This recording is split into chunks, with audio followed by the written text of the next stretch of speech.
Mul on nii hea meel, et täna hommikul on külla saabunud meile kultuuripsühholoog Linnar Priimägi. Tere hommikust, Linnar!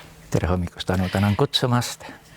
Aitäh tulemast! Hea Linnar, meie saade täna hommikul algas näitleja Tõnis Niinemetsaga, kes möödunud nädala veetis ilma nutitelefonita ja ta rääkis, kui suur katsumus see tegelikult oli. Linnar, ma nägin praegu, mis telefon teil on. Teil on nuppudega telefon aastal 2017. Mul on alati olnud nuppudega mobiiltelefon. Ma pole mitte kordagi teist tüüpi telefoni kasutanud. Vaadake, nutitelefon oli üks omadus. Ta teeb lolliks. Ta ei lase inimesel tark olla. Ta jätab inimesele mulje, et kõik, mis vaja, on tal põuetaskus. Aga tarkus ei ole selles, kui sulle pakutakse valmis vastuseid. Tarkus ei ole mitte õige vastus viktoriinile.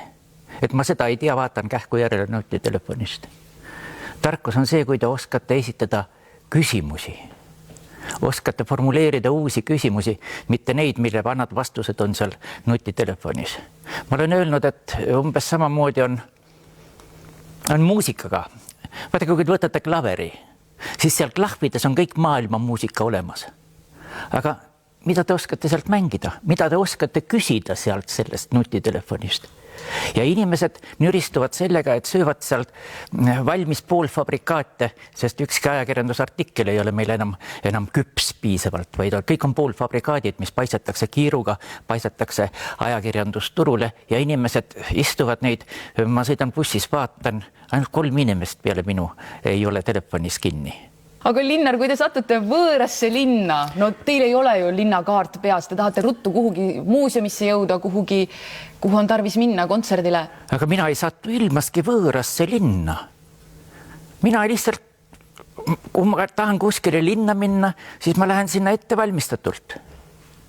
Ma juba siis tunnen seda linna mingil määral, mis ma sinna muidu lähen, mis asja mul on minna võõrasse linna. Lähete avastama tundmatuid radu. Aga kui ma lähen avastama, siis ma lähen avastama teatavate eelteadmistega. Muidu ma saan avastada ainult kaubamajas uusi kaupu. Aga mina ei lähe mitte kaubanduslikel eesmärkidel ei reisi. Mina reisin selleks, et avardada oma silmaringi, aga seda ei saa teha ilma eelteadmisteta. Tark inimene vaatab katedraali teise pilguga kui lollakas. No kui te tahaksite seda katedraali pildistada ikka telefoniga? Aga kas minu telefon teeb paremaid pilte kui minu fotoaparaat, mis on ka piisavalt pisike? Okkam ja habemenuga on üks keskaja skolastika printsiip, mis ütleb, et kui asja saab seletada vähemate mõistete kaudu, siis ei ole rohkemaid vaja. Täpselt niisamuti see võiks kehtida ka elus, kui saad läbi vähemate asjadega, vähemate funktsioonidega telefonil, siis ei ole neid rohkemaid vaja. Ma saan aru, et me võiksime terve intervjuu teiega rääkida sellest samast mobiiltelefonist. Telefoni teel. Aga ma tegelikult ei palunud täna hommikul teid sugugi mitte siia telefonist rääkima, vaid rääkima sellest, mis meie ühiskonnas toimub. On väga ärevad ajad olnud, on skandaalid nii Eestis siin ahistamisest kui väljaspool Eestit. On tekkinud küsimused, kus jookseb piir, mis on ahistamine, mis on poliitiline korrektsus. Et me elame just nagu sellises skisofreenilises maailmas, et sa ei saa enam aru, mida võib teha või mida ei või teha või kuidas peab rääkima või kuidas olema. Kas see on teie jaoks ka probleem, et me oleme ühiskonnaga liikumas mingisse väga tundmatusse suunda? Jah, me oleme. Aga see ei ole minu jaoks isiklikult probleem, sest mina selle liikumisega kaasa põhimõtteliselt ei lähe. Kuidas teil õnnestub seda vältida? Ma lähen hästi konkreetseks ja võib-olla liiga lihtsale tasandile selle jutuga, aga kui poliitiline korrektsus nõuab, et mingit kõnepruuki tuleb kasutada, rääkides tumedanaalistest ei tohi me öelda neeger, rääkides juhtidest me ei tohi öelda isegi esimees, sest et kui see on naine, siis ta võib solvuda ja kõik nii edasi, et me mängime neid mänge või? Ei, teie mängite neid mänge, mina neid ei mängi. Mina räägin oma ema keelt. Kui minu ema ütles neeger, siis ütlen ka mina neeger. Kui te nüüd kaevate minu ema hauast välja ja panete ta rääkima mingit teist keelt, siis ma olen nõus ehk ümber hakkama. Aga senikaua, kuni see on minu emakeel, senikaua räägin mina Wiedemanni sõnaraamatu akadeemilist sõnavara kasutades. Kuidas te saate lubada seda endale? Keegi võib solvuda. Ja mis siis? kui ma hakkaksin iga Te olete viisakas inimene, ema on teid hästi kasvatanud. Kuidas? Et te olete ju viisakas inimene, ema on teid hästi kasvatanud ja te ei taha kindlasti kedagi solvata. Te ütlesite, mis oli teie lauses esimene sõna minu kohta? Et te olete väga viisakas inimene. Jaa, mina. Just nimelt, mina olen see, mitte keegi teine. Ma ei kehastu siis, kui ma räägin kellekski teiseks. Ma ei võta kellegi teise suust sõnu üle. Ma ei korda mitte kellegi teise väljendeid, pidagu need teised noid väljendeid nii peeneks kui tahes või viisakaks. Mina räägin oma keelt, mina räägin oma ema keelt ja selle kallale ma mitte kellelgi tulla ei luba. Mitte mingil ettekäändel. Mis ma arvan, seda ma ütlen selles keeles, mida ma pean kõige täpsemaks. Aga mida te meile kõigile teistele soovitate? Seda sama. See poliitiline korrektsus on kollektiivne hullus. Inimesed lähevad karjakaupa hulluks. Alluvad kelle ettekirjutustele. Kes mõtles välja selle, et ei tohi enam ütelda neeger? Kes on see autor? Öelge mulle see inimene. Ma lasen ta vangi panna. Mina mõtlesin, et teie teate seda. Ma oleks tahtnud teie käest küsida, et kes see kehtestab meie reegleid siin? Ma arvan, et need tulevad ookeani tagant. Kus ühiskond on üks kõige ebanormaalsemaid ühiskondi üldse. Ma mõtlen Ameerika Ühendriike. Nemad kehtestavad praegu rahvusvahelisi standardeid igal pool. Poliitikas ja ka poliitilises korrektsuses. Kelle jaoks need neegrid probleem siis on? Kas Aafrikas on neeger probleem? Aga Rootsis on probleem. Tuleme Astrid Lindgreni raamatu juurde, Pippi Pikksukk, kus Pippi ütleb, et tema isa on neegri kuningas. Kas te teate, kuidas see nüüd on tõlgitud? Lõunamere saarte kuningas. No vaat jah, need rootslased võivad ka hulluks minna. Mul ei ole nendest kriipsugi kahju. Mul on kahju ainult Astrid Lindgrenist, kes oli väga tore tädi ja kes ütles ka asju, mis ta arvas õigeks. Ja pange tähele, miks sellised raamatud lastele meeldivad. Sellepärast, et lapsed räägivad nii otse. Lapsed ei õpi vingerdama ja kehverdama oma keelepruugis.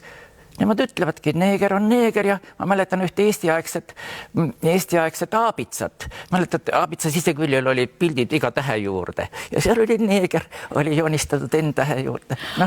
Lapseliku siirusega. Aga tänapäeval noored ei julge enam öelda neeger ja ütlevadki mustanahaline. Mina pean oma lasti õpetama, ütlema teda mustanahaline, eks?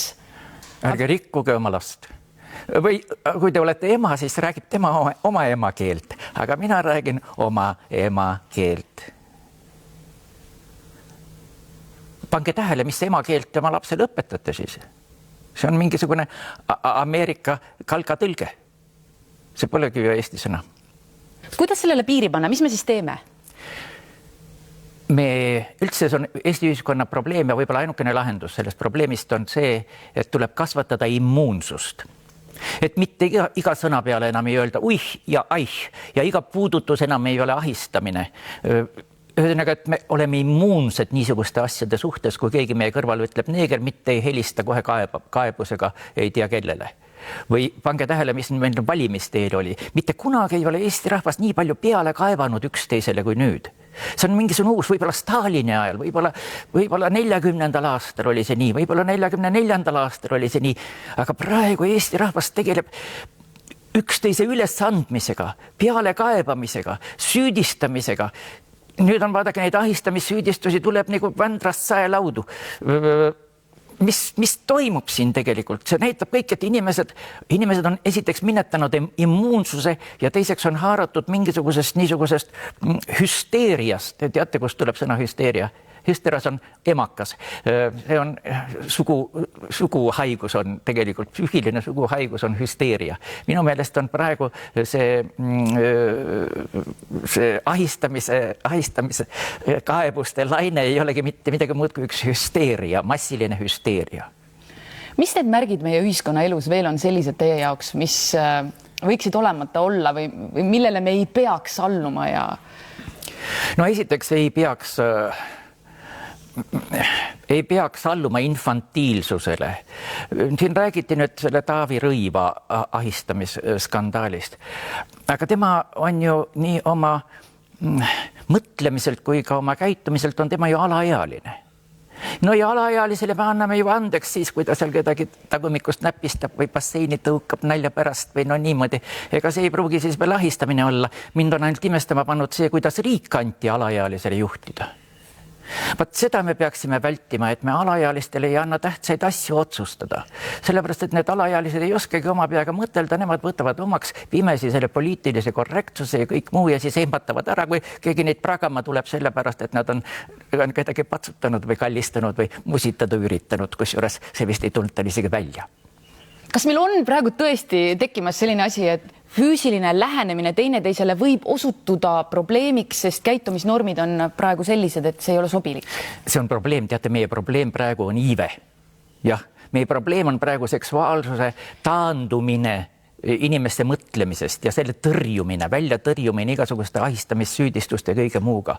Me arutame seda, et meie rahvast jääb aina vähemaks ja vähemaks ja vähemaks. Siin on pakutud poliitilisi lahendusi sellele, mis on kõlbmatud. IRL ütles, et teeme mingisuguse, võtame neid residente, et siis saame 2 miljonit rahvast täis. No vabandage väga, see pole Eesti rahvas, kes on meil siin residendid ja muud niisugused. Kogu küsimus on praegu selles, et me peame Eesti rahva füüsilist juurdekasvu peaksime praegu igati stimuleerima, mitte korraldama mingisugust ahistamissüüdistusi vastastikku ja esitama, kui keegi kedagi puudutab. No puudutus on lähenemise üks aste. Jah. Aga sellised on euroopalikud tõepidamised. Me tahame ju olla osa Euroopast. Mis teie teate euroopalikest tõekspidamistest? Ma olen aru saanud, et euroopalikud tõekspidamised põhinevad antiigil, kristlusel ja faustlikul täiustumispüüdel. Mis nendel on ahistamisega pistmist? No kui ahistamisega ei ole, siis vähemalt meie kõnepruugis peame olema ikka viisakad ja rääkima nii-öelda... No kui te peate, siis olge muidugi, jah. Ega mina ei hakka teid segama. Kui ma hakkan kasutama siin selliseid sõnu, et ütlen... Teate, teie saade omandaks palju suurema populaarsuse, kui tal on praegu. Aga mõned tumedanahalised võivad selle peale solvuda, kui nii-öelda, kui me tuleme tagasi taaskord... Mis siis? Aga mina võin solvuda siis, kui mul ei lubata rääkida nii, nagu ma tahan. Kas minu solvumine on vähem solvumine kui tema solvumine? Kas meie solvumised on tehtud erinevast ainest? Kas meie solvumiste kullaproov nii-öelda on erinev või? Minu solvumine on sama tähtis kui tema oma. Rääkides veel kord poliitilisest korrektsusest, kui huvitavaks te peate sellist lähenemist, et isegi Shakespeare'i näidendeid väga paljuski on juba tõlgendatud Otellot siin rassistlikuks ja tõrksa taltsutust siis ka mitte seksuaalselt väga kombekaks ja seda loetelu tegelikult võib jätkata. Aga siis ei ole need enam Shakespeare. Otello 2 eripära on selles, mis loovad selle rolli. Esiteks, et ta on ütleme, maur, nii nagu teda seal nimetatakse. Ja teiseks, et ta on vana. Need on 2 asja, mis loovad selle karakteri. Ta imestab, kui noor, valge, nahaline Desdemona korraga armub temasse. Ta ei saa sellest aru. Sellest nagu kõige suurem õnn, mida ta ei oleks osanudki loota. Ja sealt tuleb tema armukadedus. Kui ta nüüd selle suure õnne peab kaotama või osutus, et see on pettus, et Desdemona murrab talle truudust. Vaat sealt tuleb see traagiline karakter tuleb sealt. Et vana neeger saab noore valge tüdruku. Ja see armastab teda ja see on nii uskumatu. Ja siis ta murrab talle truudust ja see on veelgi uskumatum. See on Otello. Mis jääb sellest järele? Miks me oleme jõudnud, Linnar, sellisesse punkti, et me arutleme teiega selliste asjade üle? Me arutleme teiega selliste asjade üle sellepärast, et kogu see asi, kõik need asjad on jõudnud tõesti niisuguse punkti, kus me hakkame juba märkama, et edasiminnek ei oleks ehk arukas või see hakkab takistama meid, see hakkab mõjuma meie psüühikale, meie käitumisele ja sealt edasi meie psüühikale, et me degenereerume ja me degenereerume kollektiivselt. Aga see mentaliteet meil ju ei muutu, eks ole? Muutub, kui me midagi ette võtame. Minu ettepanek oleks järgmine, ma mõtlesin selle läbi. Et kes tahab kellelegi ahistamissüüdistust esitada, see maksab kautsjonit 500 eurot, mida ta tagasi ei saa mitte mingil juhul. Aga pärast seda, kui ta on selle ära maksnud, peab ta hakkama tõestama, et ta tõesti ahistati. Tema asi on seda tõestada. Ja millega fakti tõestatakse? Fakti tõestatakse kas sõltuva dokumendiga või sõltumatu tunnistajaga. Sõltuv dokument, see on salvestis. Foto, video, helisalvestis, see on sõltuv dokument, mis dokumenteerib seda. Aga tunnistaja peab olema sõltumatu. See peab olema juhuslik tunnistaja, ei tohi olla tuttav, ei tohi olla sõber, sõbranna, sest sõbrad ja sõbrannad on alati erapoolikud. Nad kas armastavad, vihkavad sind, kadestavad sind. Sellepärast on see nõnda. Ja siis see ohjeldaks muidugi seda pealekaebamise hoogu, sellepärast, et mitte igaüks ei võta endal seda kohustust maksta 500 eurot sisse, tagastamatult, jah, 500 eurot tagastamatult ja siis hakata veel tõestama. Leida tõestusmaterjal selle jaoks, et teda tõesti ahistati. Aga kui ajakirjandus avaldab, kõik see käib kohtu kaudu siis, jah, kohtu kaudu kaebused. Aga kui ajakirjandus avaldab artikli, et keegi kedagi seal ahistas ilma kontrollimata, siis tuleb ajakirjandusele teha, no kui suur, ütleme siis 50 000 eurot trahv. Ja sellega me keeraksime need kraanid lihtsalt kinni. Peataksime selle laviini. Kas see tähendab, Linnar, ka seda, et moodsal nutiajastul ja peaks kõiki lindistama, kõiki asju, kõike pildistama, kõiki tõestama, et kas see nagu vähe võime niisugust paranoilist elu elada, et kogu aeg? Ja see paranoia juba käib. See paranoia juba kehtib. Linnar, kas ahistamist kui sellist ei ole tegelikult olemas? Ei ole. Rääkige vägistamisest, rääkige flirdist, rääkige kurameerimisest, rääkige millest tahes, aga ahistamine on mingi uudikmoodustis, mingi uus sõna, mis on meie pruuki laenatud kuskilt. Ma tean kust, anglo-ameerika keelest. Ja nüüd, nii nagu Goethe ütleb autis, denn immer, wenn Begriffe fehlen, da stellt das rechte Wort zur rechten Zeit sich ein. Sõna käib ees ja siis leiutatakse sinna tähendusi taha. Kõigepealt võeti sõna, ahistamine võeti meile ja siis hakati, mida me võiksime selle sõnaga tähistada, milliseid nähtusi. Kas patsutab? Jah, patsutas, see on ahistamine. No mis me veel võiksime ahistamiseks lugeda? Ja patsutamine on. Õõrus ennast vastu, kogemata riivas mind. Saab süüdeo algatada tema vastu. Minu tahte vastaselt. Ja minu tahte vastaselt riivas mind trammis. No mis see on? See on absurd. Aga verbaalne ahistamine, kiusamine? Nüüd on veel verbaalne ahistamine on ka veel välja mõeldud. Varsti tuleb meil intellektuaalne ahistamine tuleb mängu, sest õpetaja ahistab õpilasi intellektuaalselt ja lapsed kaevavad ta kohtusse, et sunnib õppima. Kurat võtaks, mis siin käib, intellektuaalne ahistamine.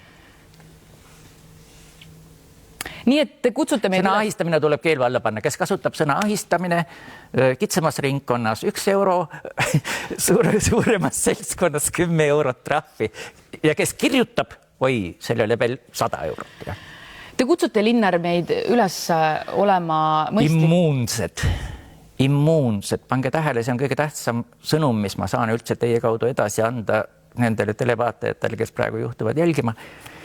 Immuniseeruda, muutuda ükskõikseks mingisuguste nähtuste suuldes, mitte nakatuda massilisest paanikast, mitte nakatuda sellest hüsteeriast, jah. Sellest, ma tahaksin nüüd Wiedemanni sõna kasutada, kus see hüsteeria pärineb, mis on hüsteeria algallikas. Aitäh, Linnar, täna hommikul tulemast. See oli üks erakordselt põnev kohtumine. Tänan.